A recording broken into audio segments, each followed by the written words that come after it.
Denzel Washington was interviewed the other night, and he was pissed off at some misrepresentation. He says, well, yeah, you need to pick up the newspaper to be informed. Yeah. When you read the newspaper, you're misinformed. I saw that quote. I love that. You know, he's a very bright man. You know, and there's so much fake news out there. I saw him play Fences on Broadway, and now they turned it into a movie. And they say it's powerful. They say it's going to be a powerful contender for an Oscars. And well, he's a brilliant actor. But the social media of the time of the Kennedys was magazines. There was dailies.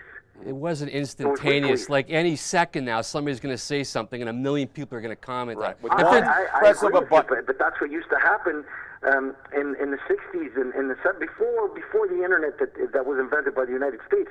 You could find in a newspaper. There used to be two publications. There was a morning paper for the Star and an evening edition. I'll tell you one thing better. For Denzel Washington to say that, I couldn't think of somebody that's more full of shit to say that about newspapers. As a newspaper guy, that is so eerily. He's a hell of an actor. I'll give him that. He doesn't know fuck all. Can you tell me why he's full of shit? Because he's never been a newspaper person. That's why. Listen. He said, I think what he said, you know, in the interview was profound. What he said is that newspapers have huge competition with social media, and sometimes they say stuff that just ain't right to sell papers or to get people to keep them relevant. Now, you know, and I know, as a journalist and a great writer, that there is some papers that, you know, especially the guy that Trump's going to put in his cabinet now. You know, you ever follow his blog and his we all know, okay. The news? We all know what this guy is, okay? And yeah, but I'm just telling you that you know, there's lots of. You take a look at the National Enquirer when you're standing in the fucking checkout counter. They have a headline that is out of this world to grab you, to grasp your attention, and then you go inside and read the article, and it's all fucking misleading bullshit. It's not a newspaper, Frank, okay? No, but I'm just telling you that some print, I think that he was alluding, he was not alluding to some of the finer papers, some of the papers that have huge dignity and have, they're scrupulous and in their writing, and they still respect the truth. But there's some papers that they kind of bounce it around and leave out some sentences. That's all I'm telling you. I know, and I respect the fact that you defend your art. I respect that. Because I've been a newspaper person. I've never been an actor. I can't talk about what it's like being an actor. I can talk. Hold it. You were an actor. You were in one of Frank's movies. You were in one of Frank's films. You played a newspaper reporter. Great job. Yeah, I was an over-the-top television reporter. How'd you do? Well, he did great. He was awesome. All levity aside, all Lefko levity aside. Levity. I've never been a true actor, okay? I don't know what it's like to be an actor. I think you're making a mistake being offended by what Denzel Washington said. Denzel Washington was not grasping at all the newspapers and telling them they were all a pile of shit. He said that, you know, sometimes you read a newspaper because you want to be informed, and you pick up the wrong newspaper and you become misinformed. Well, I can say that that's probably true about anything in life. You can have 10 conversations with 10 people, and some they're going to split the truth, and you're going to not, okay, I believe this guy, I believe that guy. Yeah. I'm only trying to tell you, Frank, because I've been a newspaper guy. I've seen it's not 1, 2 editions, it's 3 editions.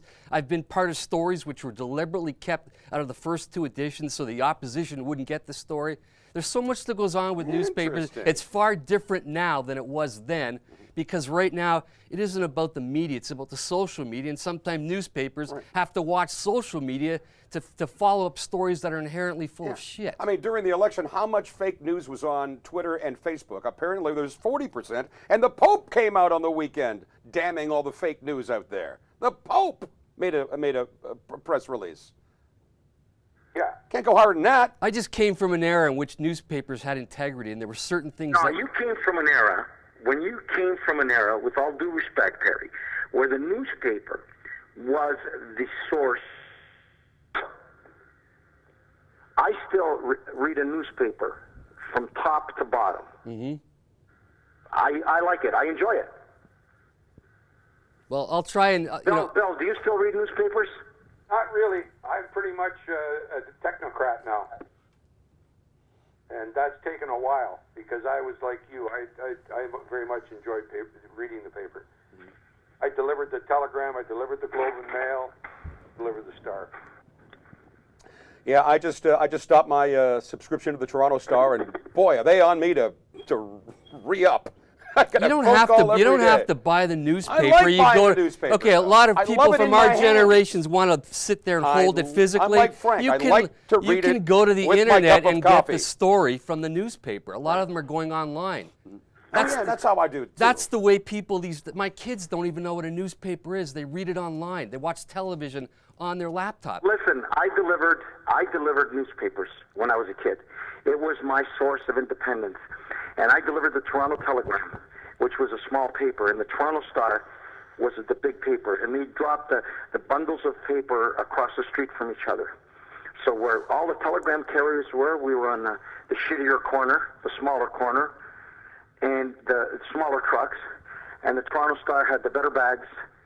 And when they get their bundles, when there was inserts, they would put them already inside, not the telegram. On Saturday, I wanted to fucking kill myself.